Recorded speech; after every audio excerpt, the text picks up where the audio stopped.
Odita იღეთ გადაცემაში მონაწილეობას. საღამშვიდობის მიესალმეთ თქვენს ტელემაყურებელს, მადლობა მოწვევით.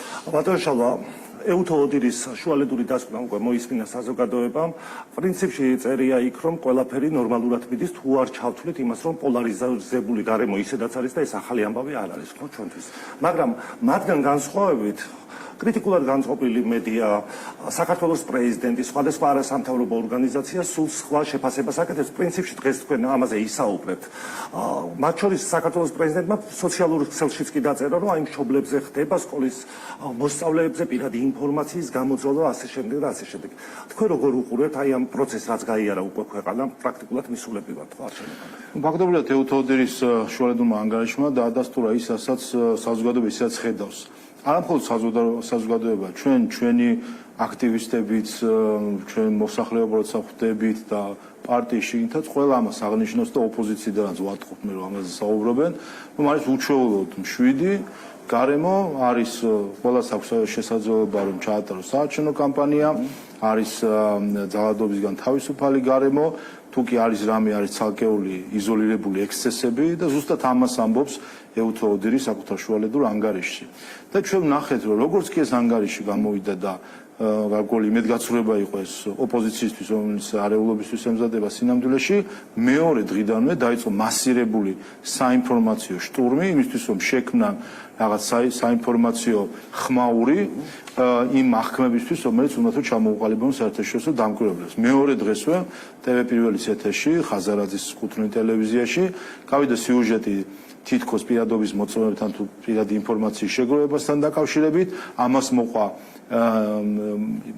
ოპოზიციურ პარტიებთან დაკავშირებული NGO-ების განცხადებები, რომელიც თავისუფლად ეყრდნობიან ამ ტელევიზიის რეპორტაჟს, არც ერთი გვარი, სახელი, ფაქტი, მტკიცებული საერთოდ არაფერი დასახელებული არ არის, ასე ვთქვათ, ვითომ ანონიმურ წყაროებზე დაყრდნობით მოყვანილი, ამას მოყვა პრეზიდენტის სტატუსი, რომელიც თქვენ ახსენეთ, რომელიც იყო აბსოლუტურად ტყუილი, უბრალოდ რამდენიმე წუთში მოხდა ამისი უარყოფა და მხილება განათლების სამინისტროს მხრიდან და ოდესაც ამას კადრულობს ადამიანი, რომელსაც პრეზიდენტის თანამდებობა აქვს, რომ უბრალოდ ტყუილს ავრცელებს თან სკოლებთან ისეთ თემასაც დაკავშირებით, სადაც ჩართულია ბავშვები, სკოლა და ამ მხრივ დაბნეულობაში აქვს ბავშვებში და სკოლებში. ეს ცდება ყოველგვარ მორალურ ზღვარსაც კი.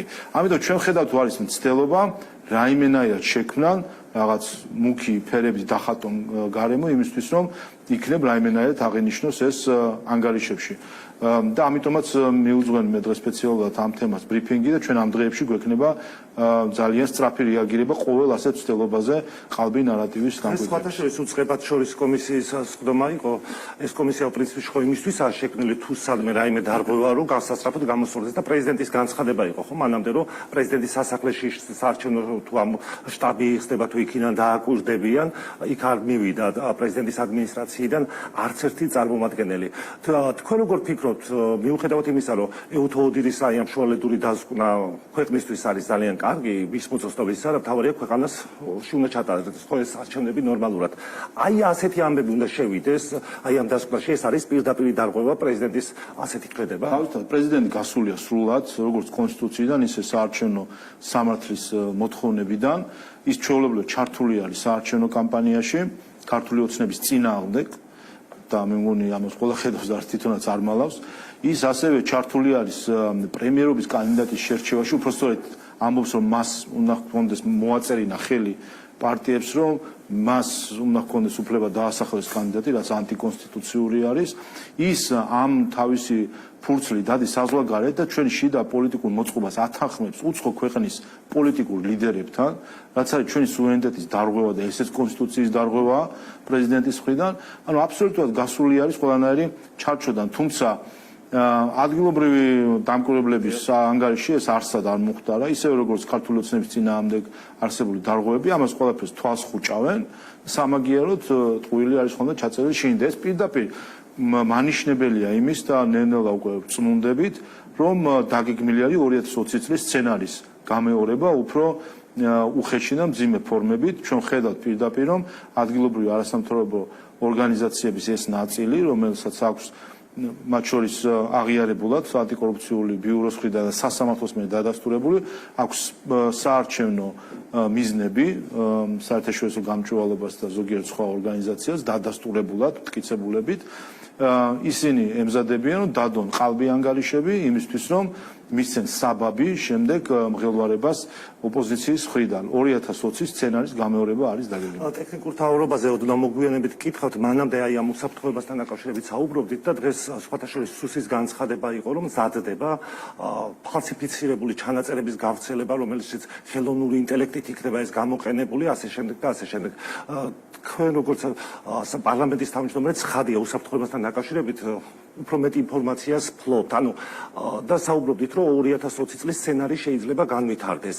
აი რა სცენარზე არის? მაშინ ხედავდით ჩვენ, რომ აი პარლამენტში არ შევალთ, რაღაცა საპროტესტო აქცია იყო. ეს თუ ძალადობრივი გზით არის მოსალოდნელი რამე? ის რომ სალომე ზურაბიშვილი თავის უცხოური ვოიაჟებით ასევე ბრუნდება და შემდეგ ასეთ გეგმებს ათანხმებენ მთლიანად რადიკალური ოპოზიცია, ეგრეთ წოდებული ტექნიკური მთავრობით, ეს წარმოშობს იმის ეჭვს, რომ დაგეგმილი არის არაღიარება არჩევნების და შემდეგ ჩანაცვლება, ასე ვთქვათ, ალტერნატიული ხელისუფლების წარმოქმნა. ისაც ჩვენ 90-იანი წლებიდან გვახსოვს, როცა სამხედრო საბჭოები იქნებოდა. ისასაც ვხედავთ ბანანის რესპუბლიკებში, როდესაც ხუნტა მოდის ხოლმე ხელისუფლებაში, ზუსტად ესე ვიღაცები როგორც ჩანს გარედანაც გვიყურებენ როგორც ბანანის რესპუბლიკას და ეს ქარტია ზუსტად ამის დამადასტურებელი არის და ესეთი სცენარი არის დაგეგმილი როგორც ჩანს. ამის ყველა ნიშნები არის ან ტექნიკური მთავრობა გამზადებული, ასე ვთქვათ, ადგილობრივი დამკვირვებლები, რომლებიც სინამდვილეში აქვთ პოლიტიკური მიზნები, საარჩევნო მიზნები და მათი გამზადებული ყალბი დასკვნები არჩევნებთან დაკავშირებით, წინასწარ გამოცხადებული კონსტიტუციური გადატრიალების სცენარს უყურებთ ჩვენ და ვხედავთ, რომ ეს ბოლო 2 კვირა იქნება აბსოლუტურად აქტიური ამ მხრივ. მე კიდევ ერთხელ ხაზს გავუსვენ, რაც შეეხება ამ ქარტიას. რატომ არის ეს ბანანის რესპუბლიკის ქარტია და ყველა ვინც ეს ამ დოკუმენტის შემდგენელი და მასზე ხელმოწერი ყველა სამარცხინოთშია საქართველოს ისტორიაში, როგორც ხალხი, რომლებმაც საქართველოს წარმოადგენს ბანანის რესპუბლიკად. ამ ქარტიაში წერია რომ ქართულ ხალხს არ აქვს უნარი 26 ოქტომბერს აირჩიოს საკუთარი ხელისუფლება, მთავრობა, რომელიც 4 წლის განმავლობაში გადაუწყვეტს მას იმ საკითხებს, რომელიც მისთვის არის რელევანტური: დასაქმება, შემოსავალი, კეთილდღეობა, ტერიტორიული მთლიანობის საკითხები და ასე შემდეგ.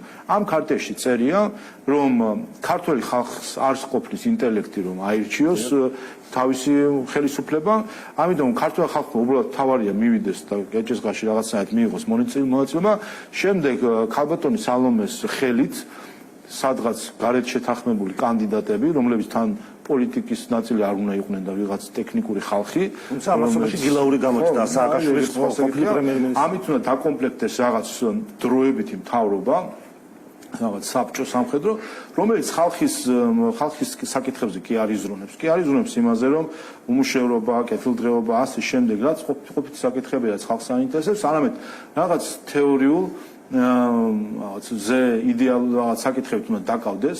რეალურად დაანონსებული არის ჩვეულებრივი რეპრესიები სხვადასხვა სახელმწიფო ინსტიტუტებში, თუ კი დავაკვირდებით რაზე იქ საუბარი, როცა საუბრობენ სასამართლო სისტემაზე, სხვა სისტემებზე, ჩვეულებრივი რეპრესიების სია არის ჩამოტირებული, როგორ უნდა დაერიონ სახელმწიფო სტრუქტურებს, დაიმორჩილოს ამ ტექნიკურმა ხუნტამ სხვადასხვა ინსტიტუტები და თან იმედი მისცეს ხალხს და კლასიკური სამხრეთ ამერიკული, ასე ვთქვათ, სცენარები და ხალხს უნდა თან იმედი მისცენ, რომ აი როცა ჩვენ ამ ყველაფერს მოვაწესრიგებთ, შემდეგ ნამდვილი დემოკრატიული არჩევნები ჩატარდება და აი შემდეგ კი ბატონო, თქვენი აზრი შეიძლება იყოს რელევანტური.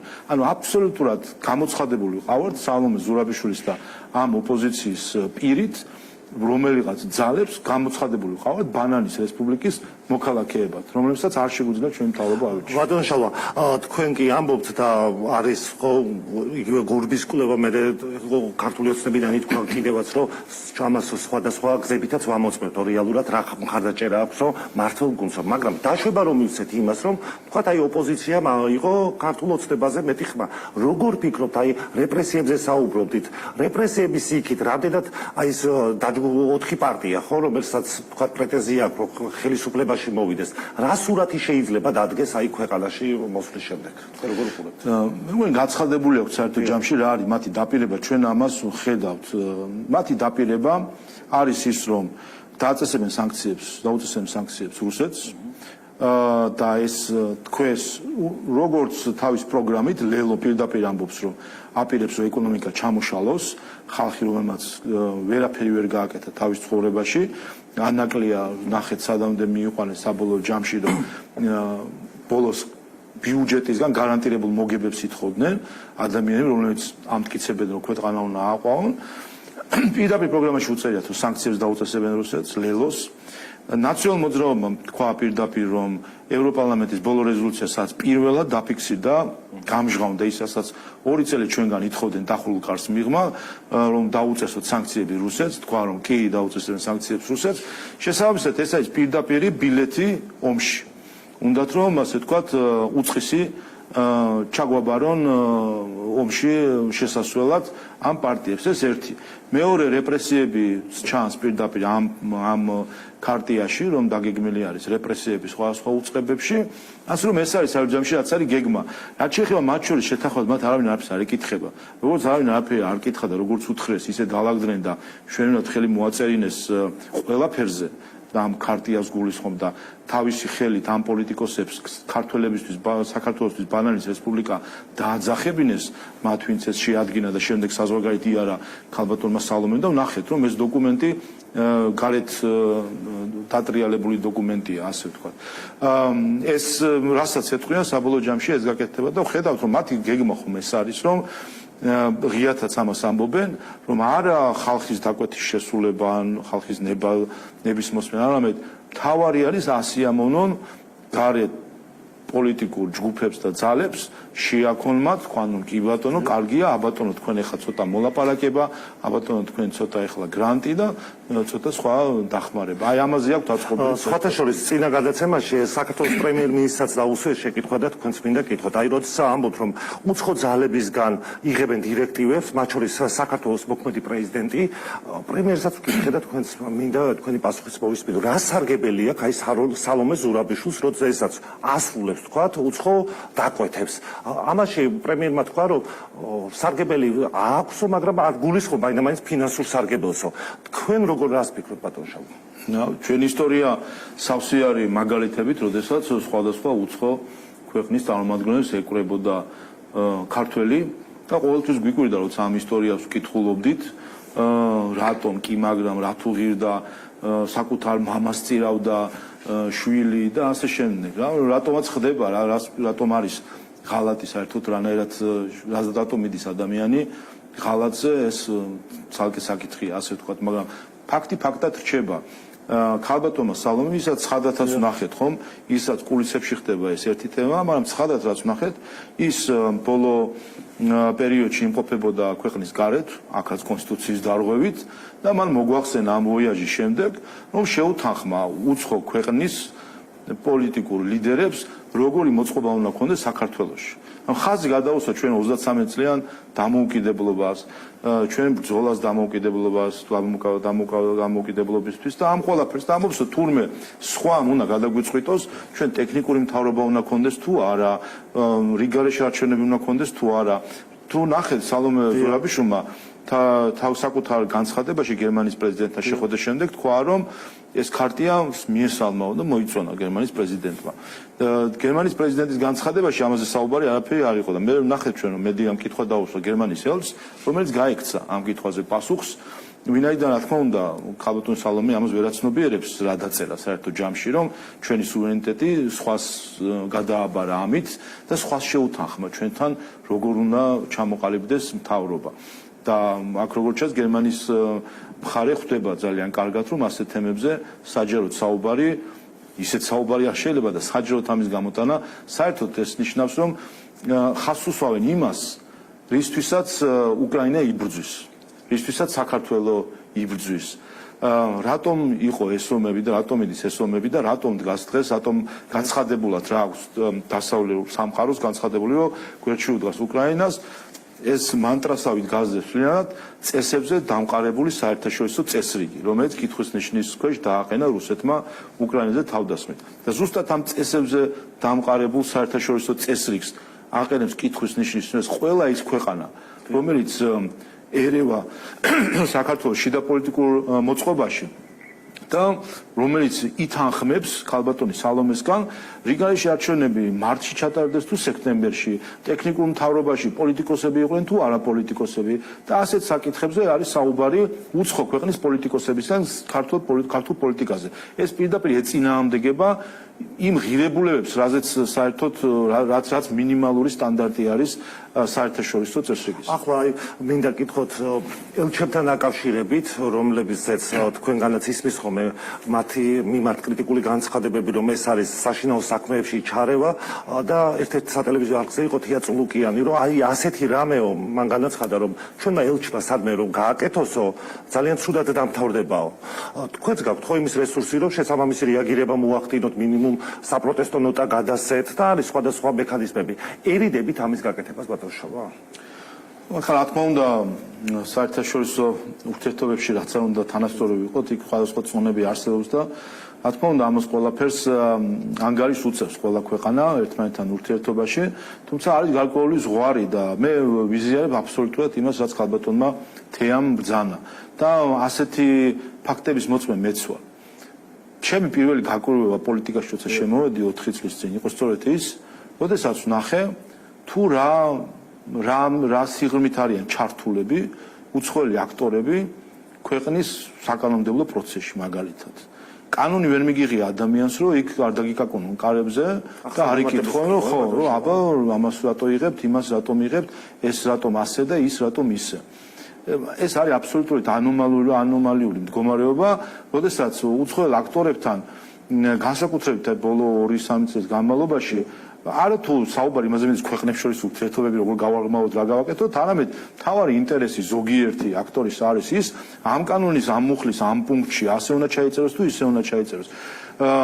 და მე ბევრჯერ მithქვამს ზოგიერთისთვისაც, რომ წარმოედგინეთ ჩვენი ელჩი ხა თქვენ ქვეყანაში გამოვიდეს და ამაზე ისაუბროს. ეხლა ხა ვნახე ბრიტანეთის ელჩის ინტერვიუ, რომელიც ჩემი აზრით შემიძლია შევაფასო როგორც ჩარევა საარჩევნო პროცესში, თუ კი გავითვალისწინებთ დროს, რომელიც შერჩეული ჩანს, რომ ეს მისი ინიციატივით იყო ეს ინტერვიუ ჩაწერილი, დრო შერჩეული რამდენიმე დღით ადრე არჩევნებამდე, თემატიკა, რაზეც ის საუბრობს, როდესაც მხოლოდ ერთ პოლიტიკურ პარტიას აკრიტიკებს თავისი საუბრით, ეს რა თქმა უნდა არის გავლენა ამორჩევლის ნების ფორმირებაზე. და საუბრობს მაგალითად ოპოზიციურ პარტიების აკრძალვასთან დაკავშირებით, რომ ეს ამაზე, ეს რაღაც განცვიფრებული იყო ამ თემით და ეს არის უკუსლა დემოკრატიასთან. ჯერ ეს ერთი არ ვიცი, მე ასთან მქონდა შეხვედრა, ამაზე საუბარიც მქონდა და აი ამ დღეებში, აი ახლა ბუნდესტაგში აი ის პარტიები, რომელსაც რეზოლუცია მიიღეს და ასე დაგმეს საქართველოს, აი იმ პარტიების წარმომადგენლები აი ახლა წერენ სარჩევს საკონსტიტუციო სასამართლოსთვის იმისთვის, რომ აიკრძალოს AfD, ალტერნატივა გერმანიისთვის, რომელიც არის სიძლიერით მეორე პარტია გერმანიაში, მთლიანად თუ ავიღებთ, მხარდაჭერით არის მეორე პარტია გერმანიაში. აი ამის აკრძალვას 20%-ზე 20% აქვს დაახლოებით რეიტინგი, ამის აკრძალვა უნდა მართლ პარტიას და ეს არაფერი, ანუ ეს რამე სხვადასხვა სტანდარტები არის, აქ ვიღაც ხარია და ვიღაც იუპიტერი. განსხვავების შესახებ კანონის სხვა შეაჩერა საფრანგეთმა. ბატონო, საქართველოსთან მორალურ პრეტენზიას გიცხადებენ თუნდაც გერმანიის წარმომადგენლები, საერთაშორისო გამჭვირვალობა გერმანიის საერთაშორისო გამჭვირვალობა რეგისტრირებულია გერმანიის ლობისტების რეესტრში და უფრო მეტ ინფორმაციას წარადგენს იქ და ამჟღავნებს, ვიდრე ჩვენი კანონმდებლობით არის მოთხოვნილი. მაგრამ ნუ ასე არის კიდე ერთხელ, როგორც ჩანს ხანდახან ზოგი ფიქრობს, რომ თავად იუპიტერია და ჩვენ ვართ ბატონ შალვა, რა უგდებით, რომ ამის ელჩის კომპეტენციას ესწრება და აი ვთქვათ პირად საუბარში ვთქვათ, რომ ეს არის საშინაო საქმეში ჩარევა, მათგან რა პასუხია მე? რა იცით, მოკლედ გარკვეულწილად ჩვენი პოლიტიკა ისე განვითარდა და მონაწილეობა მათ შორის მეგობრებისა ჩვენს შიდა პოლიტიკაში, რომ რაღაცა ყველა მივედით იმ ზღვრამდე სადაც თავად პოლიტიკურმა სისტემამ დაუშვა ეს ასე ვთქვათ, რა თქმა უნდა და ამიტომ მნიშვნელოვანია ყველამ გააცნობიეროს და ყველამ გარკვეული დისტანცია დაიჭიროს იმ ურთიერთობებისა, რომელიც უნდა არსებობდეს ქვეყნებს შორის ერთმანეთის სუვერენიტეტის პატივისცემის ფარგლებში. ინგლისის ელჩი, ბრიტანეთის ელჩი რატო ვახსენე? ბრიტანეთმა სულ რამდენ 2 წელი განიხილებოდა და მიიღეს საბოლოო ჯამში ეგრეთ წოდებული რუანდის აქტი არის, რომლითაც ინგლისმა მიიღო წესი, რომ ის ვინც ტოლვილად შედის ბრიტანეთში, რომ ბრიტანეთში არ დაეტოვებინათ და დაედეპორტებინათ არა მის ქვეყანაში, ან სხვა ქვეყანაში, რუანდაში, აფრიკაში უნდა დაედეპორტებინათ. ამაზე დიდი სკანდალი იყო და პოლიტიკური განხილვები. რომ არ შეიძლება ახლა ასე ადამიანის უფლებების წინააღმდეგ არის, რომ ადამიანი გაურბის რაღაცა დევნას, მოდის ბრიტანეთში, იმიტომ რომ შენთან ეგულება ის ნავსაყუდელი სადაც შვიდად იქნება და შენ აგზავნი მას რუანდაში, აფრიკაში ადამიანს, რომელიც გამურბის შეიძლება თავად იქიდანაც გამურბოდეს, რომელიმე მეზობელი ქვეყნიდან. და მათ შორის ბრიტანეთის უზენაესმა სასამართლომ გააჩერა ეს კანონი, თქვა რა რომ რუანდა არის არ არის უსაფრთხო ქვეყანაო და ამიტომ არ შეიძლება მასზე დეპორტირებაო. რა გააკეთეს ბრიტანეთში? კანონი მიიღო შენ პარლამენტმა და რუანდა კანონით გამოაცხადა უსაფრთხო ქვეყანად და ამით განხორციელდება ეს კანონი.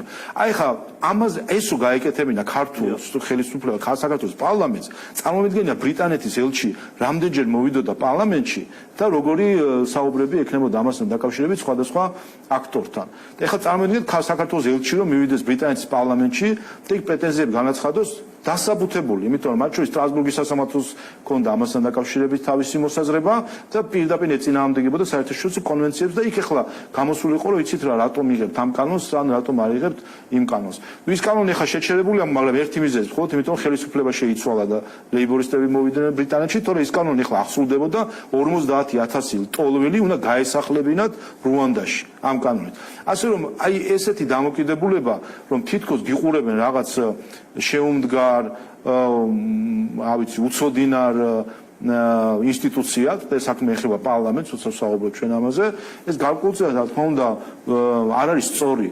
და მნიშვნელოვანი არის, რომ ეს არჩევნები, მათ შორის ამ არჩევნებმა ესეც უნდა აჩვენოს. მათ შორის ჩვენ ბოლო პერიოდში ძალიან შემოგვაპარეს, ასე ვთქვათ, ქართველი ხალხის სახელით საუბარი. უცხოელები, რომელსაც ზოგადად ფეხი არ აქვს დადგმული საერთოდ საქართველოში და ყველა რატომღაც ვისაც არ ვიცი, ერთი ქართველი ნაცნობი ყავს და რაიმე საქართველოს სმენია, რატომღაც ფიქრობს, რომ ყოფნის კომპეტენცია და აქვს ლეგიტიმაცია, რომ ისაუბროს ქართველი ხალხის სახელით. ქართველი ხალხის სახელით. ასე რომ ეს არჩევნები ამიტომაც არის მნიშვნელოვანი. ქართველ ხალხმა ამიტომაც უნდა დაანახოს ყველა შინ და გარეთაც. თუ სადგას ქართველი ხალხი, რა არის მისი პოზიცია, ვინ არის მისი ხელისუფლება, რომ ვეღარ გაბედოს ქართველი ხალხის ხელისუფლებას ესაუბრონ ქართველი ხალხის სახელით. ამას ეს ჩვენ გავლილი ეტაპი გვაქვს და მათ შორის სხვა პერიოდში ჩვენი ისტორიისა ბევრი ცდილობდა რომ ელაპარაკა ჩვენთან ქართველი ხალხის სახელით. და რაც დაიწყო უკრაინაში ომი, მას შემდეგ ხო თქვენგან საქართველოს ხელისუფლებიდან გვესმის, რომ გარე ძალები დაინტერესებული იყვნენ, რომ ქვეყანა ჩაერთოთ ომში, ეს საჯარო განცხადებებიდანაც ვთქვათ, თუნდაც უკრაინას მოგვისმენია სხვადასხვა თანამდებობის პირისგან, მაგრამ კაბინეტებშიც იყო ამაზე საუბარი, ბატონო, მაგრამ ამ დრომდე მოგვისმენია, რომ არ საუბრობთ ამ თემაზე, ვისგან, როდის, როგორ იყო. შეიძლება დადგეს ამის დრო, რომ ის დაიწყო საუბარი, კონკრეტულად ვინ ითხოვდა და რატო ითხოვდა. ნახევარი ჩვენ საჯაროდ არ ვამბობდით, რომ დახურულ კარს მიღად ჩვენგან ითხოვდნენ რუსეთისთვის სანქციის დაწესებად. მათ შორის ჩვენი უცხოელი ზოგიერთი აქტორი ამას არ ადასტურებდა ხოლმე, ან გაურბოდა ამ საკითხზე პასუხის გაცემას. აი გავიდა 2 წელიწად ნახევარი და პირდაპირ რეზოლუციაში გაეპარათ თუ როგორ აღმოჩნდა არ ვიცი ჩანაწერი, რომელთაც პირდაპირ ითხოვენ საქართველოსგან, რომ ჩამოვაქციოთ ჩვენი ეკონომიკა და საქართველოს დავაყენოთ სამხედრო კონფლიქტის რისკის წინაშე. პირდაპირ ამას ითხოვს ეს რეზოლუცია. და ეს რეზოლუცია ხანდახან უნდათ რომ მათ შორის ცდილობენ უცხოელი პარტნიორებიც, რომ ხანდახან საელჩოები, რომ დააკნინონ რეზოლუციის მნიშვნელობა იმით, რომ ევროპარლამენტია, დეპუტატები არიან, ასე შემდეგ. ამას ხმა მისცეს ქვეყნების წარმომადგენლებმა იმ პარლამენტში, იმ პარტიების წარმომადგენლებმა, რომლებიც კონკრეტულ ქვეყნებში ხელისუფლებაში არიან. ამიტომ ეს, რა თქმა უნდა, მათი ხელისუფლებებისგან გამომდინარე პოზიცია არის და ამიტომ ამ ხრივაც არის, რა თქმა უნდა, მძიმე რომ ეს რეზოლუციაში აღმოჩნდა. 2 წელიწად ნახევარი ჩვენ ამაზე არ ვსაუბრობთ. არა და ამაზე საუბარი დაიწყო ომის დაწყებიდან მე-4 დღეს. როდესაც ჩემთან პირადად შეხვედრაზე და ხელისუფლების სხვა წარმომადგენლებთან შეხვედრაზე პირდაპირ ითხოვდნენ არჩევას ბნელ და ნათელ მხარეს შორის, ანუ სანქცია და არასანქციას შორის. სანქციები დაგვეწესებინა რუსეთისთვის. ის მთელი ეს პერიოდი, განსაკუთრებით ალბათ 1 წელი ალბათ, ყველა შეხვედრა საგარეო ვიზიტებში სულ ამაზე გვიწერდა მსჯელობა და ახსნა. აი საქართველო, აი რუსეთი, ჩვენ ვერ დავაკლებთ ვერაფერს. სამაგიეროდ ჩვენ დაცული არ ვართ, თქვენ ნატოს წევრი ხართ, ატომური ბომბები გაქვთ. ჩვენ ბომბები არც ატომური და არც არაატომური არ გვაქვს საერთოდ, არ გვაქვს. თქვენ ევროკავშირის წევრი ხართ და ერთმანეთს ფულით ეხმარებით. ჩვენ წყალობას თუ გადმოგვიგდებს ვინმე უცხოეთიდან ამ შემთხვევაში. ამიტომ და ვეკითხებოდით, დაგვიცავთ, იომებთ ფულს მოგცემ თუ ჩამოისვა და არაფერზე გარანტია, რა თქმა უნდა, არავინ არ გვაძლევდა. და ეს არის ეს იყო ყველაზე გულდამწყვეტი ამასობაში იყო ის, რომ აი ეს საუბრები მიდიოდა შიგნით, ხედავდი რამხელა წნეხი იყო და ხედავდი გარეთ. როგორ მუშაობდნენ ის არასამთავრობო ორგანიზაციები, რომელიც იმავე წყაროებიდან ფინანსდებიან, ვინც დახულყავს შიგნით, ითხოვდა სანქციების დაწესებას და გარედან უკვე ეგრეთ წოდებული სამოქალაქო საზოგადოების პირით აიძულებდა ხელისუფლებას ამ ნაბიჯებს. ასაცვე და შეგახსენებთ, ომის დაწყებიდან, რა ვიცი, 2-3 დღე იყო გასული, მე მგონი, აქციები რუსთაველზე, სადაც ოპოზიცია, NGO-ები, სახალხო დამცველი მაშინდელი ქალბატონი ნინო ლომჯარია იდგნენ და რას ითხოვდნენ. ითხოვდნენ გაგვეგზავნა სამხედროები, ანუ თბილისის საერთაშორისო აეროპორტიდან აფრენილიყო მთავრობის მიერ ორგანიზებულად ჯგუფი და თვითმფრინავი და CNN-ზე, BBC-ზე და RIA Novosti-ში თუ ასე შემდეგ, მათ შორის გასულიყო ინფორმაცია, რომ თბილისის შოთა რუსთაველის სახელობის საერთაშორისო აეროპორტიდან აფრინდა მებრძოლებით სავსე თვითმფრინავი, რომელიც ახლა ჩაფრინდება უკრაინაში და იბრძოლებს რუსეთის წინააღმდეგ. ეს რა არის თუ არა ომში ჩართვა? რამე სხვა აქტი კიდე არის საჭირო? შავხროლებზეც იყო იქ საუბარი, ხო? შავხროლებზეც იყო იქ საუბარი, ხო? ეს ჩვენ რაც გამოვიარეთ, ეს ომი დასრულდება. ამ ომის შემდეგ ჩვენ კიდე ბევრ რამეზე გვექნება საუბარი. მათ ჩვენ უკრაინელ კოლეგებთანაც ბევრ რამეზე გვექნება საუბარი, რატომ იქცეოდნენ ასე და რატომ მოექცნენ ასე ქართულ ხალხს, როგორც ისინი მოექცნენ იმ პერიოდში და რიგ შემთხვევაში დღემდე, მაგრამ ფაქტი ერთი რამე არის. მაშინ ყველამ გაწირა საქართველო ამისთვის, ბევრმა უცხოელმა გაწირა, ოპოზიციამ ხო გაწირა და გაწირა, არასამთავრობო სექტორმა გაწირა, ერთადერთი ხალხი და ხელისუფლება დავდექით მყარად და არ გავაწერინეთ ჩვენი ქვეყანა. ბატონო შალვა, იგივე ევროპარლამენტის რეზოლუციაში წერია სააკაშვილის გათავისუფლება. ამასობაში არსებობს იგივე ევროპული სასამართლოს გადაწყვეტილება, რომ არ უნდა გადაიყვანოს სააკაშვილი, უნდა დარჩეს და ანუ რა გამოდის, რომ ევროპარლამენტი პატივს არსემს სტრასბურგის ადამიანის უფლებათა დაცვის საერთაშორისო სასამართლოს? გამოდის ის, რომ პოლიტიკური ინტერესი ოხერი რამე არის. აქ ლოგიკა, ახსნა, სამართლიანობა, ეს ყველაფერი, როდესაც არის პოლიტიკური მიზნები და ინტერესები, მე-17 ხარისხოვანი არის. უნდა სააკაშვილი გარეთ და მორჩა წერტილი, არ აინტერესებს საერთოდ არაფერი.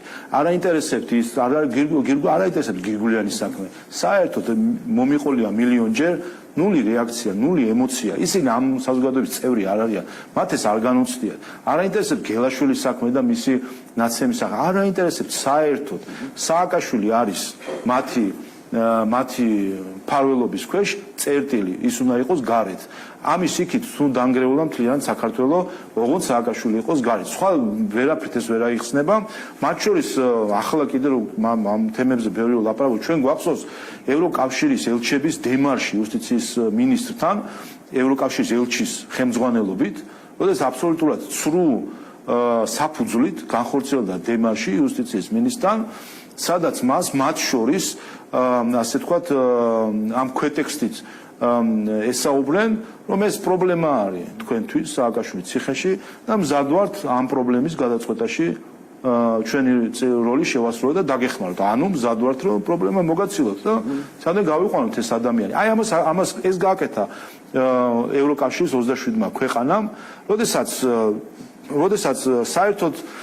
საერთოდ დატოვა განხილვის მიღმაც კი ჩვენი წარსული რა გააკეთა სააკაშვილმა, ვის რა დაუშავა, რა სისტემა შექმნა, ეს ყველაფერი კიდევ ერთხელ აბსოლუტურად არ აინტერესებთ.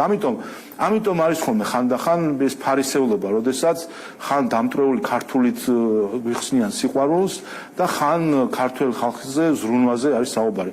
ვინც ქართულ ხალხზე ზრუნავს, ის ქართულ ხალხს არ მოსთხოვს, რომ სანქციები დაუწესოს რუსეთს. წერტილი, აქ არის მარტივი ლოგიკა. ვინც ქართულ ხალხზე ზრუნავს, ის ქართულ ხალხს არ მოსთხოვს, რომ სააკაშვილი სამართლიანი სასჯელისგან გაათავისუფლოს. ამიტომ ზუსტად აქ ხდება ხოლმე წარმოჩენა იმის თუ რა არის რეალური ინტერესი. ბატონ შალო, როდესაც საუბრობთ იმაზე, რომ აუცილებელი არის საკონსტიტუციო უმრავლესობა მიიღოს ქართულმა ოცნება, რომ ტერიტორიული მთლიანობის აღდგენის შემთხვევაშიც ეს მნიშვნელოვანია და ამავე დროს გამსამართლდეს ნაციონალური მოძრაობა თუ აიგრძალოს.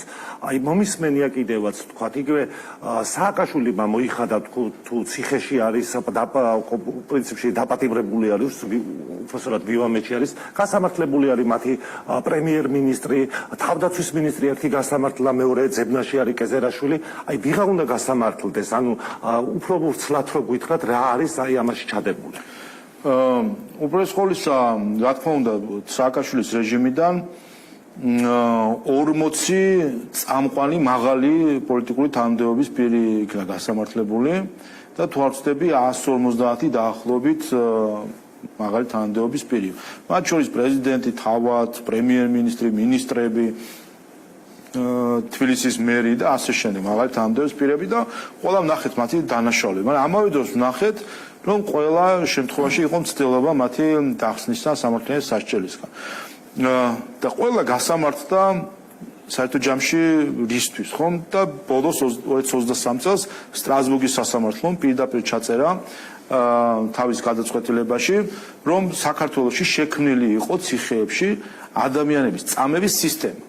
რომ ეს კი არ იყო რაღაც ინციდენტების შემთხვევები და ასე შემდეგ, ერთ ციხეში ან მეორეში, მთლიანად პენიტენციურ დაწესებულებაში, სასჯელო სასისტემაში იყო სისტემა წამებისა. ეს პირდაპირ თქვა სტრასბურგის სასამართლო. და ამანაც კიდე ცალკე ლეგიტიმაცია მისცა იმას, რომ თქვათ, რომ თუ კი ყველა აი ამ 150 ჩინოსნის შემთხვევაში რაც დადასტურდა, უფლებამოსილების გადამეტება, წამება, მკვლელობისთვის ხელის დაფარება, მკვლელების გამოშვება, სტრასბურგის გადაწყვეტილება ამას დაყოლებული ზედ, რომელიც ამბობს, რომ მთლიანი სისტემა იყო წამების, გამოდის რომ ეს იყო დამნაშავე რეჟიმი, ხო? და თქვენ გახსოვთ 2012 წელს, როდესაც ქართული ოცნება მოვიდა ხელისუფლებაში, მაშინ საუბარი იყო კიდევაც, რომ რეჟიმის გასამართლება ასე ვთქვათ, რომელიც მაშინ ჩვენ საჯაროთაც ბევრი რამე დავინახეთ, მე პოლიტიკაში არ ვიყავი და ახლა პოლიტიკაში ყოფნით ბევრი რამე გავიგე კიდევაც, როგორ გააჩერეს ეს პროცესი გარედან. მაგრამ ვინც ითხოვს, რაღა გააჩერა, კაცი გასამართლებულია მიხეილ სააკაშვილი და გოვლები გამოუშვეს. ანუ რაღაცა შემთხვევაში, საქართველოს ხელისუფლება იყო გავლენის ქვეშ, ქართული ოცნებაც უცხოური აი ამ გზავნილები. ერთი წელი გვაჯანჯღარეს სააკაშვილით, რომელმაც ჩაიდინა დანაშაული, გასამართლდა, იყო თავისთვის თბილად და ტკბილად ევროპაში უბრუნებოდნენ და სემინარებს გვიტარებდნენ და თან წამებელს ეხუტებოდნენ. იყო თავისთვის ტკბილად და არ მოდი მაინც შემოაძვრინეს საქართველოში, ჩაჯდა სამართლიანად ციხეში და გადაგვაყოლეს ერთი წელი მისი რა ვიცი დიეტით, ასე ვთქვათ, რას ჭამს, რას არ ჭამს, რა სჭირს, რა არ ჭირს, ყველაფერი იკადრეს. აი უბრალოდ ეს სცენაში რომ გადაიტანო, ალბათ რომელიმე აგენტის დახსნის ფილმი შეიძლება აქედან ადამიანმა გააკეთოს, რა ვნახეთ. ყალბი ნობელის პრემიის ლაურეატი ამერიკელი ექიმი. გახსოვთ რომ თქვენს ნობელის პრემიის ლაურეატი არის და სცენაში არ იყო. პოლონელი ექიმი, რომელიც წინ დიდი გახონდა ნიმუში, თავრობის მიერ გამოგზავნილი.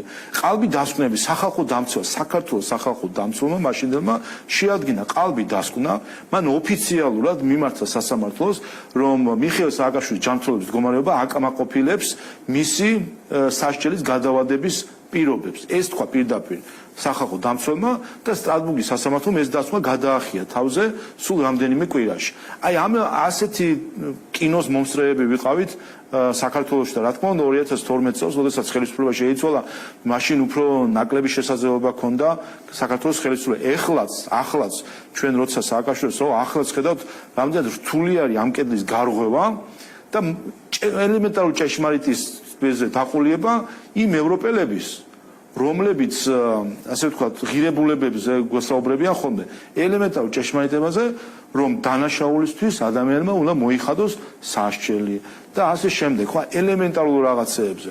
ასე რომ რაც შეეხება ახლა უკვე შემდეგ ეტაპს, მათ შორის იყო ის, რომ თქვათ, არ ყოფილიყო იმის აღქმა, რომ რეპრესიები არის, რაღაცნაირად გადატვირთვა მომხდარიყო, ამ ყველაფერზე წავიდა თავის დროზე ქართული ოცნება, შეეცადა, რომ ნაციონალურ მოძრაობას რაღაცნაირად იქნებ სახე ეცვალა, იქნებ ჩამოცილებული იყვნენ დანაშაული, დამძიმებული ადამიანები და სხვები წამოსულიყვნენ, იქნებ თავისით მიხვდარიყვნენ და დაშლილიყვნენ და შეიქმნებოდა სხვა პარტიები, ცარიელი ადგილი არ დარჩებოდა, რა თქმა უნდა, პოლიტიკაში. ყოველ ჯერზე მიგვიყვანა ამან იქამდე, რომ არაფერი არ არის. ახალი პარტიები პრინციპში თქვენ მათ კოლექტიურ ნაციონალურ მოძრაობას უწოდებთ, ლელო, იგივე გახარიას განცხადებებს ჩვენ რასაც თქვათ საზოგადოება ისმენს, ამბობს რომ მისთვის კატეგორიულად მიუღებელია როგორც ქართული ოცნება, ისე ნაციონალური მოძრაობა. თუმცა ამასობაში ქართული ოცნება ამტკიცებს, რომ ისინი ერთი წარმომავლობის არიან და რეალურად ეს ტყუილი არის, ანუ და ტყუილს ტირაჟირებენ ეთერებიდან. თქვენ აი შეგიძლიათ უფრო მეტი უთხრათ ადამიანებს რა, აი როგორ არიან ისინი ერთნი? აი იმდენად უტიფრად თქვიან განსაკუთრებით შეეხება ეს ბატონ გახარიას, რომ ხელი მოაწერა სალომე ზურაბიშვილის მიერ შედგენილ დოკუმენტს, სადაც წერია, რომ ის კოალიცია შექმნის ნაციონალურ მოძრაობასთან. ეს წერია იქ შიგნით, ჩვენ ერთად და ასე შემდეგ. და დღეს ქონდა მას განცხადებამ თუ გუშინ, რომ ის კოალიციას არ შექმნის ნაციონალურ მოძრაობასთან. და ამას ამბობს და თვალსაც არ ახამხამებს. აბსოლუტურად უთიფრად. თან იმ დროს, როდესაც ახლაც მათ კოალიცია აქვს შექმნილი ნაციონალურ მოძრაობასთან საკრებულოებში. და ეს ხალხი ამბობს, არა, ჩვენ კოალიციას არ შექმნით ნაციონალურ მოძრაობასთან. ნუ ხა ასე თუ თეთრზე შავს იტყვის, ეს ერთი რამეა, მაგრამ მეორე ჩვენ ხო ხედავთ, რისთვის გადადგა საერთოდ დავიწყოთ ყველაფერი იმით, რომ სად გამჟღავნდა საერთო ჯამში მისი კავშირი არა ნაციონალურ მოძრაობასთან და ხა ნუ დავაკნინებთ აქ ახლა მდგომარეობას თითქოს ნაციონალურ მოძრაობა ატრიალებს აქ სიტუაციას. ის ვინც არის საერთო მართველი მათი გადაწყვეტილებებისა, ის ხალხია, ის ჯგუფია, ვინც მათ ათამაშებს. როდის გადადგა ის, რასაკითხზე გადადგა ნიკა მელიას დაკავებასთან დაკავშირებით, რომელზეც ჩვენ მე პირადად და მისი პარტიის დღევანდელი წევრები, რომლებიც მას გაყვნენ შემდეგ, ისინიც იქიჯდნენ უმრავლესობის ხდომაზე, სადაც ის პრემიერ-მინისტრის რანგში მოვიდა და უმრავლესობის წევრებს, ასე ვთქვათ, გვამყარებდა იმაში, რომ ახლა არავინ არ იყანყაროთ, ერთვე არ შეგეპაროთ, რომ იმუნიტეტი მოსახსნელია, იმიტომ რომ ადამიანმა, რომელმაც მოიხსნა სამაჯური გახსოვთ თქვენ მაშინ რაც იყო, დაარღვია პირობები, უნდა დავაკავოთ. და აქეთ ჩვენ რამის ბრალი დაგვდორო, თითქოს საპარლამენტო უმრავლესობას შეიძლება რაღაც კითხვის ნიშნები გქონოდა. წავედით, იმუნიტეტი მოუხსენით და გაქრა ადამიანი, იმიტომ რომ მანამდე 1-2 შეხვედრა ჩაატარა გარკვეულ ადგილებში. ასე რომ ესე არის, ეს აქედან ამაზე არის საუბრობთ ბატონო. აი სადაც საიდანაც ეხლაც ასე ვთქვათ, ვის ჭკუაზეც ახლა დადიან ზუსტად ელჩებს და არ ვიცი ხა ვის როგორ არის, რა თარგმნიდა ხა ამაზე საუბარი, მაგრამ ყოველ შემთხვევაში ადამიანი რომ მოდის და გეუბნება მოუხსენ იმუნიტეტი და რამდენიმე დღეში მოუხსნი და ნაცვლად იმისა დააკავოს, იქ პანიკები დაიმართა, რომ ეხლა როგორ შეიძლება პარტიის ოფისში დავაკავოთ ადამიანი და გამოჩნდა მე რამდენიმე დღეში ვახტანგ გომილავმა როგორ პროფესიონალურად ჩაატარა იქ ღონისძიება, ხო? წმინდა სახლია პარტიის ოფისი თუ რა იყო? ზოგისთვის იყო, მე შეგახსენებთ, რომ ის რომ არის მაშინ ჯერ გადამდგარი იყო თუ არ იყო, ყოველ შემთხვევაში ნიკა მელია რომ გამაგრდა ამ პარტიაში და ქაჯეთის ციხედ აქციეს ის პარტია. მე შეგახსენებთ იქ, რომ იქ მივიდა ლიეტუვის ელჩი. მოქმედი ელჩი მაშინ მივიდა იმისთვის, რომ სოლიდარობა გამოეცხადებინა. ბატონი ჟიგიმანტასი, ლიეტუველი დეპუტატი იყო ჩამოსული მაშინ. რომელიც წინა დღეებში მოდით კონტექსტი გავიხსენოთ კიდევ ერთხელ რა ხდებოდა. ეს ნიკა მელიას მე-17 ხარისხოვანია. თქვენ გახსოვთ მაშინდელი ინფორმაცია, რომ მიხეილ სააკაშვილი იმყოფებოდა თურქეთში. ანუ აქ კიდევ ერთხელ 2020 წლის არჩევნები ჩაიარა, პროტესტი არის, არ აღიარება, NGO, ნაციონალური მოძრაობა, ყველა გადაფსკვნილი არის, არ აღიარებს ამ ყველაფერს, მიდის ფასილიტაცია, მედიაცია, ასე შემდეგ. და ამ დროს დემონსტრაციულად ნიკამელია იხსნის სამაჯურს, არ ვემორჩილები მე ამ წესებს, მაგდები პარტიაში და ვერავინ ვერ დამაკავებს. სააკაშვილი არის ამ დროს თურქეთში და შემდეგ არის თურქეთში და ფაქტობრივად მზადდება სცენარი, რომ არ აღიარებენ პარლამენტს და სცენარი, ასე ვთქვათ, რევოლუციური ხასიათის. და ბატონი ჟიგიმანტასი, რომელიც თბილისში ჩამოვიდა და შემდეგ იყო მისული პარტიაში, მანამდე სააკაშვილს შეხვდა თურქეთში და ეს მას ნათქვამი აქვს საჯაროთაც ერთ-ერთ ინტერვიუში. ასე რომ აი ეს ქსელები, როცა იხლართება საქართველოს გარშემო და ამ ქსელის მონაწილე არის გიორგი გახარია და მაშინ საჯაროდ გაირკვა ეს ყველაფერი. რა თქმა უნდა, ახლა აქ საუბარი იმაზე, რომ ის არ არის ნაციონალური მოძრაობა, შეუძლებელია. ის არ იყო ნაციონალური მოძრაობის წევრი მის ხელისუფლებაში ყოფნის დროს და ის ნაციონალური მოძრაობა ახლა როგორ ვთქვათ, ეს მარტო პარტია ხო არ არის. ეს არის ერთი მხრივ იდეოლოგია. ადეიშვილის მოადგილებიც მის პარტიაში ასევე იყო თქვენი კი, თავისთავად ახლა ხალხი არის მასთან ერთად, ეს კიდე სხვა საკითხი არის, მაგრამ კიდევ ერთხელ, ესე იგი, ნაციონალური მოძრაობა არის არა მხოლოდ პარტიის საკითხი, პარტია ერთი რამეა, სტრუქტურა. ეს არის ერთი მხრივ იდეოლოგია, როდესაც შენ არა ხალხის ინტერესით ხარ, არამედ ხარ სხვა ქვეყნიდან, ასე ვთქვათ, ან სხვა ჯგუფებიდან, სხვა ჯგუფის მიმართ კუთვნილება გაქვს და იქიდან იმართები. ასე რომ აქ ეხა ნაციონალურ მოძრაობას დაარქმევთ თუ არ დაარქმევთ, სხვა საკითხი არის, რომ ეს არის ზუსტად იმ ქსელის ნაწილი, რომელიც იხლართებოდა მაშინ საქართველოს გარშემო იმისთვის, რომ რაიმენაირად არადემოკრატიულად ჩაიგდოთ ხელში ძალაუფლება. და ბოლოსკენ მივდივართ და ასევე თქვენი ერთ-ერთი განცხადება იყო მართალია ერთი თვით ადრე, მაგრამ სალომე ზურაბიშვილს რომ მოუწყობთ იმპიჩმენტს. ეს რამდენად მოსწრებადია იმ შემთხვევაში, თუ თქვენ მიიღებთ საჭირო ხმებს და რისი დემონსტრირება გინდათ აი ამით. ზოგადად პროცედურულად რო თქვა, ჩვენ თქვით, რომ არჩევნებამდე მიმართავთ საკონსტიტუციო სასამართლოს, საკონსტიტუციო სასამართლოს აქვს ერთთვიანი ვადა გადაწყვეტილებისთვის, ასე რომ პირველ სხდომას ზუსტად მოუსწრებს უკვე საკონსტიტუციო სასამართლოს გადაწყვეტილება ამასთან დაკავშირებით.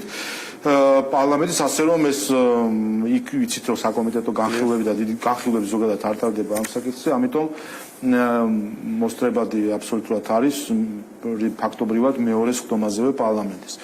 რატომ არის ეს მნიშვნელოვანი? ჩვენ თქვით კეთილად, რომ დროის და ვადის ხრივ ახლა ეს არ არის იმდენად გადამწყვეტი, იმიტომ რომ ისედაც რამდენიმე კვირაში გაზდის მას ვადა, თუმცა ეს მნიშვნელოვანია როგორც პრეცედენტი. არ შეიძლება, რომ ეს დავტოვოთ ასე, რომ შემდეგ პრეზიდენტს შეუძლია თქვას, რომ პრინციპში თუ პარლამენტში 2/3 არ იკრიბა, რასაც მინდა იმას ვიზავ.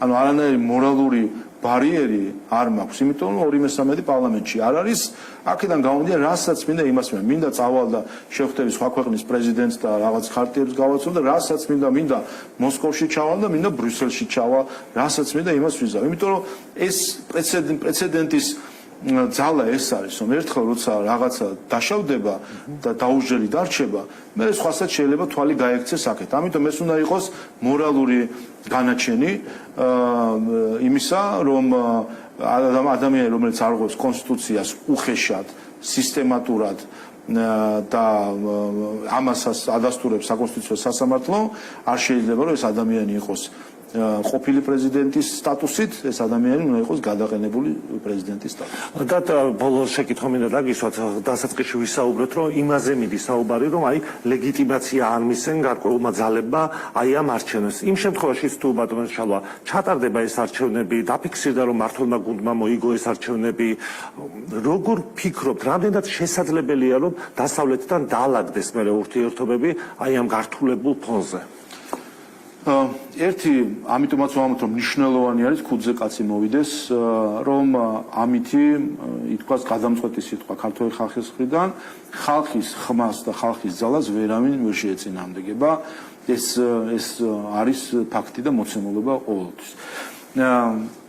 და რას ცulis ეს ცulis პირველი რაც მე წერან გითხარით რომ ამითი ხალხი გამოაჩვენებს საერთაშორისო ყველას ვისაც შეიძლება კითხვის ნიშნები ქონდა ვის რა სურვილები აქვს საქართველოში საიდგას ხალხი ეს არის დემოკრატია საიდგას საერთო ჯამში ქვეყანა და როგორ რას როგორ აფასებს ეს ერთი გარემოება და მეორე გარემოება პირდაპირ დაკავშირებულია ომთან ომით გამოდაიწყო ეს ყველაფერი. გავიხსენოთ ახლა 2022 წლის თებერვლამდე რა იყო ესეთი განსაკუთრებული, რატომ არ იყო ასეთი დაძაბული ურთიერთობები. ომმა მიგვიყვანა ჩვენ ამ მდგომარეობამდე, აღმოჩნდა, რომ მაშინ როდესაც დაიწყო ომი, აღმოჩნდა, რომ თუკი ჩვენ მანამდე ყველა გვეუბნებოდა, რომ კონდეს სტრატეგიული მოთმენის პოლიტიკა, არ წავიდეთ ესკალაციაზე რუსეთთან, იმიტომ რომ არ გვაქვს ჩვენ იმის შესაძლებლობები, რომ სამხედრო დაპირისპირებაში შევიდეთ თუ ეკონომიკურ დაპირისპირებაში. ამ ეს ყველაფერი ჩვენი პარტნიორებისგან მოდიოდა. უცებ აღმოჩნდა, ხო და უცებ აღმოჩნდა 2022 წლის თებერვალში, რომ არა იცით რა მოდი ახლა გვერდზე გადადეს სტრატეგიული მოთმენის პოლიტიკა. ახლა საჭიროა ესკალაცია რუსეთთან. და აქ ჩვენ თქვით რომ კი მაგრამ ეს გავიგებოთ თქვენ გჭირდებათ ესკალაცია ჩვენთვის რა შეიცვალა ჩვენ ხო სინამდვილეში 2022 წლის თებერვალში როდესაც რუსეთი შეიჭრა უკრაინაში არაფერი არ შეცვლა ეს ზოგიერთ ევროპელს გაუნაცდა გონება და მიხვდნენ რა აგრესიასთან აქვს საქმე თორე ჩვენ ძალიან კარგად ვიცით და გვეცოდინება რასთან გვაქვს საქმე ჩვენთვის უსაფრთხოების რისკები თუ გაიზარდა მაშინ და არა შემცირდა და რა ახსნა იყო რა ლოგიკა ამას ვიკითხებოდით კიდევ აი რატომ უნდა წავიდეთ ახლა ესკალაციაზე რა შეიცვალა აი უკრაინა და ნუ აი ასეთი ეს ამან გამოიწვია საერთო ჯამში ყველა ეს დაძაბულობა ამან გამოიწვია ის რომ კანდიდატის სტატუსი არ მოგვანიჭეს 2022 წლის ივნისში და შემდეგ გაუგებარი ახსნები იყო აბსოლუტურად არაგულწრფელი მე პირადად მაშინ ბევრი ვიზიტი მქონდა ევროპაში და იმ თავარი ვისაც დავწმუნდი რომ არანაირი ახსნა სხვა გარდა იმისა რომ ჩვენ რაღაც ესკალაციაში არ წავედით რუსეთთან თავი დასვნა გამოვიტანე იმით რომ ვისაც არ ველაპარაკებოდი პარლამენტის თავმჯდომარეებს ან სხვა მთავრობის წარმომადგენლებს აი რატომ არ მოგვეცეს კანდიდატის სტატუსი ყველა მეუბნებოდა სხვადასხვა მიზეზს ეს იყო პირველი დასტური იმის რომ სინამდვილეში რეალური მიზეზი არ არსებობდა ზოგი მეუბნებოდა რომ იცით რა იმიტომ რომ ის და ეს აჩვენებდა საბოლოო ჯამში და როგორც კი ეს საკითხი მოიხსნება ომის სახით რა თქმა უნდა ის ინტერესი აღარ იქნება, უბრალოდ ინტერესი უფრო დაუბრუნდება იმ პირველად ინტერესს, რომელიც ჩვენ ქონდა ურთიერთობების მხრივ. და კიდევ ერთხელ, აქ ხანდახან იმის შემოპარებაც უნდა, რომ ჩვენ არავინ შეგვეხვეწება და ჩვენ არავის რაღაც იქით მინიშნება, რაც ასევე ძალიან სამწუხაროა, რომ გვეხსნის ზოგიერთ დიპლომატის მხრიდან ისეთ ტონში ქართველებთან საუბარი, რომ ნუ ვის დაკარგვიხართ ეს ქართველები, აგერ ახლა არის შანსი, მოხვალთ, არ მოხვალთ და ჯანდაბამდე გზა გქონიათ, რაღაც ასეთი დამოკიდებულება. ეს არ ვიცი, აქ უნდა დაფიქრდნენ ხა თუ ასე უდგებიან საკითხს ეს საერთოდ არასწორი არის და ძალიანაც კარგად ვჭირდებით. ჩვენ როცა ვამბობთ ვართ დამაკავშირებელი ევროპასა და აზიას შორის, ეს კი არ არის, რა ქვია, ხიდი კი არ ვართ, რომელიც იწყება კასპიიდან და მთავრდება შავ ზღვაში და შუაში არაფერი არ ხდება და ესე თავზე გადაგვაფრინდებიან, ხომ? ეს არის სტრატეგიული მნიშვნელობის დერეფანი დღეს ყველა კავშირი გადის ჩვენი გავლით. რუსეთი ჩრდილოეთი ჩაკეტილია, სამხრეთი ჩაკეტილი არის იქ მიმდინარე ომების გამო ერთადერთი დერეფანი ჩვენ ვართ. და ესეთი მიდგომა რომ ქართველები არავის დაკარგვიხართ ეს მე მგონი უფრო არის რაღაც მოლაპარაკების სტრატეგიაში როდესაც ცდილობენ სხვას ფასი დაუგდონ ასე თქვა და თითქოს არაფერი მნიშვნელობა არა ძალიან კარგადაც ვჭირდებით და ძალიან დიდი წვლილი შეგვიძლია შევიტანოთ ჩვენ ევროპის ეკონომიკური თუ სამხედრო უსაფრთხოების საბატონო შალა არის სულ ბოლო კითხვა მინდა დაგისვათ მთავარ არხთან დაკავშირებით დღეს გავრცელდა ინფორმაცია იქ შავ ფულთან დაკავშირებით ერთ-ერთი მეწილე საუბრობს სხვა მეწილეებთან დაკავშირებით ოქუაშვილის წარმომადგენელი დიდათ არც მინდა საკმაოდ გამოცდილება მაგ ადამიანებთან მუშაობის და ამ ადამიანის ხსენება მაგრამ როგორ ფიქრობთ თქვენ აი რა პროცესებთან აგვაქვს მიმართა სახელმწიფოს ხომ თუ მოხდება რაიმე ჩარევა სახელმწიფოს მხრიდან ხომ არ გამოიწვევს იმას რომ აი მე მედიაში ხდება ჩარევა ნუ ვერ გეტყვით ხა რაც ვნახე მედიაში ხა იმდა ჩახლათული საკითხი არც რომ მქონდა წამიკითხა სულად ასე თქვა და ნუ როგორც ჩანს იქ არის როგორც ასე თქვა ერთ-ერთი მამხილებელია ფაქტობრივად ხო, ვინც ამაზე საუბრობს, ოფიციალური ანგარიშების გვერდის ავლით მიდიოდა, როგორც ჩანს, ნაღდი ფულით რაღაც ანგარიშ სწორებები, ასე გავიგე მე ფაბულა ამ თემის, შესაბამისად ვისაც ეს საკითხები ეხება, რა თქმა უნდა დაინტერესდეს ამ საკითხით, თუმცა მეორე მხრივ ვიცით რა ნირი და სტილი ამ ხალხის, რა თქმა უნდა, ასე ვთქვათ, გვიჩნდება რომ ასეთ ქცევას შეიძლება ქონდეს ადგილი. შეგახსენებთ, ეს ის ჯგუფია ხალხის, რომლებმაც რუსთავი ორში ყოფნის დროს დემონსტრაციულად შეწყვიტეს გადასახადების გადახდა, ეს უბრალოდ შეწყვიტეს, არ გადასახადებს და სახელმწიფო ჩააყენეს იმ მდგომარეობაში, რომ თიც დამაკარებთ, აგერ ვიყვირებთ და მოვა ელჩი და გეტყვის რომ მედიას ვხუდავ, თიც არ დამაკარებთ და ბიუჯეტში ფული არ შევა, პენსიონერს ფული დააკვდება, მაგრამ რა ვქნა, სამაგერად ეგ ჩემი პრობლემა არ არის და ვიქნები, ასე შექმნეს ბიზნესი, სადაც გადასახადებს არ იხდი და სახელმწიფოც ვერ ეხებოდა, გვახსოვს ხო, რა ვიცი, რამდენიმე წლის წინ იყო ასეთი მდგომარეობა. ამიტომ ამ ხალხისგან შემდეგ სხვა სქემა ამუშავეს, როდესაც ნახეს რომ წინა მესაკუთრე წარმატების შანსები ქონდა სასამართლო გზით და დაიწყო ჩივილი და ხედავდა გვარამია რომ წააგებდა ის ამ დავას, დაიწყო ასე ვთქვათ მისი ფინანსების გადაკაჩვა სხვაგან იმისთვის რომ აბსოლუტურად გამოშიგნული გააკოტრებული კომპანია ჩაებარებინა ყოფილი მეპატრონისთვის და აქაც ცალკე თაღლითური სქემა ამუშავეს. სხვა შორის მაშინაც ცუდი როლი შეასრულეს ელჩებმაც და სხვა აქტორებმა.